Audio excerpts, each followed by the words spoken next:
Quando nós falamos do sacrifício de Jesus, o que é que nos salva? Vamos fazer uma distinção aqui, né? Bonita. A teologia nos ensina de maneira muito bonita que a Trindade tem funções específicas. Ao Pai, a missão de criar. Ao Filho, a missão de nos salvar. E ao Espírito, a missão de nos santificar.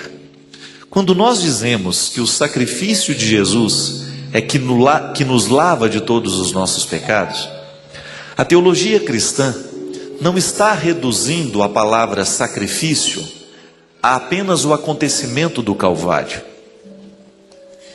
É claro que é correto a gente dizer que Jesus morreu por nós. É correto. Mas a ação salvífica de Jesus não é somente o Calvário. Muitas vezes nós reduzimos a ação salvífica de Jesus ao acontecimento do Calvário. E aí a gente pensa que nós somos salvos porque ele morreu na cruz. Também é. Mas a palavra sacrifício precisa nos relembrar que toda a vida de Jesus, desde o processo da sua encarnação, toda a vida de Jesus é salvífica. A encarnação já é um acontecimento salvífico, porque ali a condição humana começa a ser resgatada. Eu já falei isso aqui, mas nunca é demais dizer. Quando nós temos a encarnação de Jesus, a condição adâmica, o que é próprio de Adão em nós, está resgatado pelo Cristo, que agora assume a condição humana para elevá-la.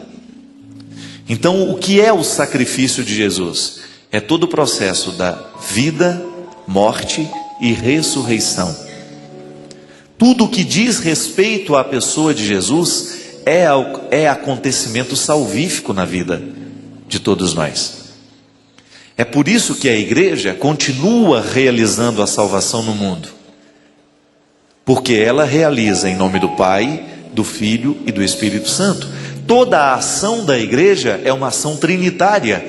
Todos os sacramentos são celebrados na perspectiva trinitária. E ali no momento em que nós realizamos uma ação trinitária, Deus está criando de novo, porque a missão específica do Pai é criar. Deus está salvando de novo em Jesus, porque é missão específica de Jesus nos salvar. E está santificando a vida, porque é missão específica do Espírito. Então essa ação trinitária, ela é sempre salvífica.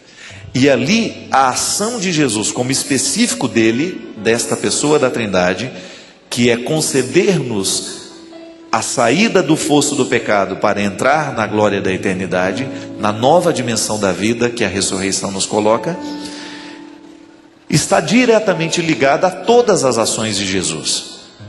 Então podemos dizer, quando é que a pecadora, aquela do Evangelho, foi salva? No momento que Jesus morreu no Calvário? Sim, mas nós não podemos negar que o encontro de Jesus com aquela mulher já foi salvífico para ela. Não é assim? Como é que nós poderíamos entender? Tá certo, padre, todos nós que nascemos depois de Jesus somos salvos por ele. Mas e aqueles que nasceram antes? Jesus tem 2000 anos. E os que nasceram antes de Jesus, como é que nós podemos compreender a salvação deles? Se Jesus ainda não tinha morrido, como é que você responderia essa pergunta? Entendeu bem a pergunta? Nós somos salvos porque Jesus nos resgatou. Jesus nos salvou. Jesus morreu por nós. Jesus viveu por nós. Mas aí eu pergunto, e aqueles que nasceram antes do nascimento de Cristo? Como é que eles podem ter sido salvos pelo Cristo se ele ainda não tinha nascido, se ele ainda não tinha morrido, se ele ainda não tinha ressuscitado? É aí que está a beleza, minha gente. A presença do Verbo na Trindade, no ato de criar, Deus já estava salvando o mundo, sabe por quê? Porque o Verbo já estava presente na ação criadora.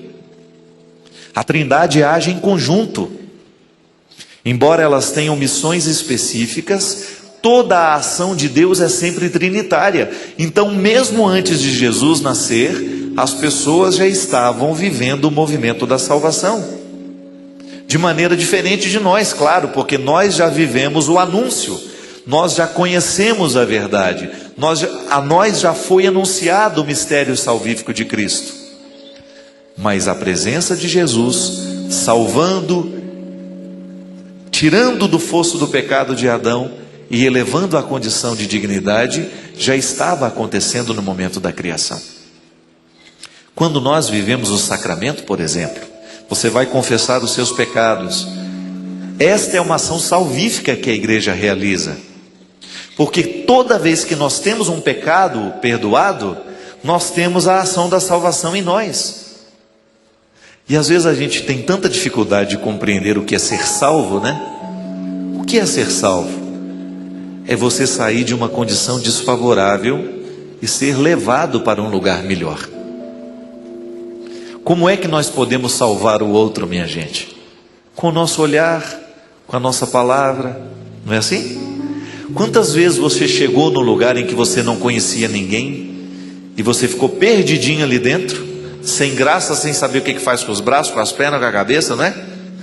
A vontade é de ir embora, mas de repente, no meio de um monte de gente, alguém olha para você e lhe reconhece. Aí é aquele alívio, não é? Você foi salvo pelo outro. Isso é ser salvo. É você sair de uma situação desfavorável e ser levado para uma melhor. É por isso que o amor é um instrumento de salvação. Volta ao sacrifício de Cristo. Eu só posso amar à medida que Jesus me ama. Mas toda vez que eu amo alguém, eu exerço na vida deste alguém o poder da salvação. Deus também salva os outros através de nós. Nós somos participantes do mistério de Cristo. A igreja nos diz que ao sermos mergulhados no batismo, nós nos transformamos em outro Cristo. Eu também posso salvar o outro. Como? Através de uma atitude de bondade, através de uma atitude de carinho, através de uma atitude de misericórdia, através de uma atitude de justiça. Quando você vê que o outro está sendo injustiçado, você vai lá e promove a justiça, retira aquela pessoa da situação desfavorável e estabelece uma nova realidade para ela. Quantas vezes na vida nós somos salvos pelas forças humanas que legitimam a presença de Deus no mundo? Só assim nós podemos entender o nosso apostolado, minha gente. Todos vocês que estão aqui buscando na mística da renovação carismática um motivo para viver melhor o cristianismo. A renovação carismática não é melhor que ninguém. O cursilho não é melhor que ninguém. Nós não temos o direito de dizer, aqui no nosso lugar nós somos melhores que os outros. Não.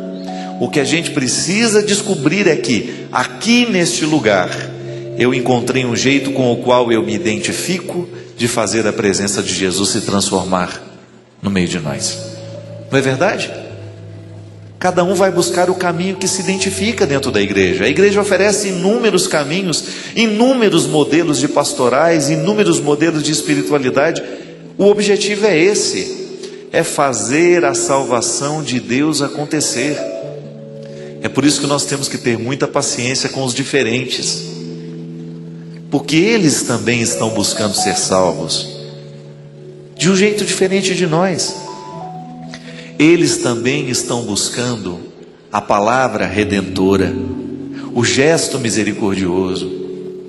E é bonito demais a gente descobrir que enquanto a gente vive, a gente tem essa oportunidade. Olha, hoje eu quero viver para fazer a salvação de Deus acontecer na casa, na vida das pessoas. Hoje eu quero ser um legítimo representante de Cristo na terra. Isto é, vou fazer o seu sacrifício continuar. Sua vida, sua morte, sua ressurreição. Eu participo deste processo. Eu não sou indiferente àquilo que Cristo quer para a vida. Eu não serei indiferente com as pessoas que eu vou encontrar. Eu não quero me sentir melhor do que elas. À medida que eu puder ajudar, eu quero ajudar. Eu quero estar presente. Veja os hospitais, né? Como é que nós podemos compreender o sacrifício de Cristo dentro de um hospital, por exemplo? Entra no hospital e você vai ver quantas pessoas sofrem ali dentro. Às vezes, minha gente, a dor no corpo reflete também na alma. E às vezes uma presença que chega, que acompanha, que faz uma oração, que dirige uma palavra carinhosa, às vezes só de segurar na mão do doente, a gente já salva aquele doente de tantas coisas ruins. A gente já oferece a ele um ombro que ele precisa naquela hora, uma palavra que ele necessita naquele momento. Isso é fazer o sacrifício de Cristo acontecer no mundo. Quando a gente sai do nosso lugar para ir em direção daqueles que estão precisando ser salvos. Veja bem que o sacrifício é amplo e todos nós podemos tomar parte do sacrifício de Cristo, porque é vocação nossa, é vocação humana fazer Jesus acontecer no meio de nós.